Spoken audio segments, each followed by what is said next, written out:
बिस्मिल्लाहिर्रहमानिर्रहीम अस्सलामुअलैकुम और मैं हूं आपकी मेजबान सुंबल सियाह। नजर डालते हैं अब तक की अहम तरीन खबरों पर।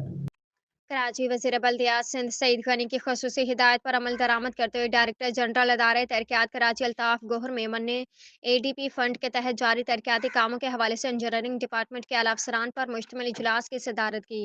इजलास में DG KDA ने शहर के मुख्तलिफ 135 स्कीमों जिनमें डिस्ट्रिक्ट कराची की 3, central district 30, east district 23, Keamari district 5, Korangi district 9, मलेर डिस्ट्रिक्ट 47, साउथ डिस्ट्रिक्ट 6 और वेस्ट की 8 डिस्ट्रिक्ट में ADP फंड से जारी तरक्याती कामों के बारे में फर्दन एग्जीक्यूटिव इंजीनियर से तफसीली ब्रीफिंग ली।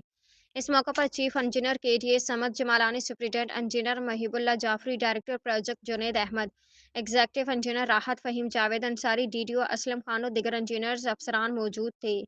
DG KDA अल्ताफ गौहर मेमन ने मुतल्लिका अफसरान को हिदायत जारी की कि तरक्याती कामों की रफ्तार में मजीद तेजी लाए।